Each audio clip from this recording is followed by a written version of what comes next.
اللہ کا قرب جو ہوتا ہے وہ مرد و زن دونوں کے لیے ہے، یعنی مرد و عورت دونوں کے لیے۔ اللہ رب العزت نے مرد اور عورت دونوں کے لیے اپنے قرب کے دروازے کھول دیے ہیں۔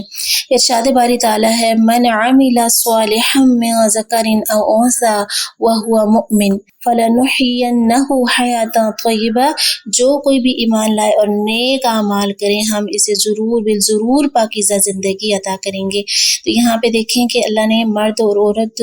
کا فرق نہیں کیا، بلکہ کہا مرد ہو یا عورت ہو لیکن ہونا چاہیے مومن، اللہ اس کو پاکیزہ زندگی عطا فرماتے ہیں۔ اور اللہ تعالیٰ نے یہاں پہ یہ جو تاثر اسپیشل عورتوں کے اندر پایا جاتا ہے کہ صرف مرد ہی دین کا کام کریں گے یا مرد ہی جو ہے، اللہ تعالیٰ نے ان کو دنیا کے اندر فوقیت عطا فرمائی ہے، ایک درجہ بالکل دی ہے، اور عورتیں وہ مقام نہیں پا سکتی یعنی دین کے حوالے سے۔ تو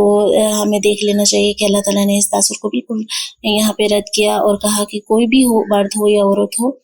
اپنی عورتیں اپنے گھرداری کے ساتھ ساتھ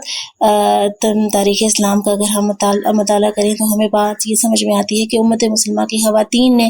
دینی میدان میں بھی بہت زیادہ ترقی کی، علم کے میدان میں نمایاں کامیابی حاصل کی۔ تو ساتھیو، اللہ رب العزت کا قرب حاصل کرنا، اس کی معرفت حاصل کرنا، اس کی رضا حاصل کرنا، یہ جس طرح مردوں کے لیے ضروری ہے اسی طرح عورتوں کے لیے بھی ضرورت ہے،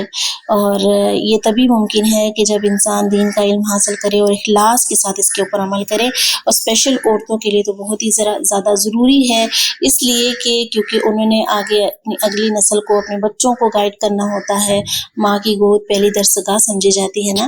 تو اس لیے اللہ تعالیٰ ہمیں قرآن پاک اور دین کا علم سیکھنے کی اور اپنی زندگیوں میں اس کو اپلائی کرنے کی توفیق عطا فرمائے، آمین یا رب العالمین۔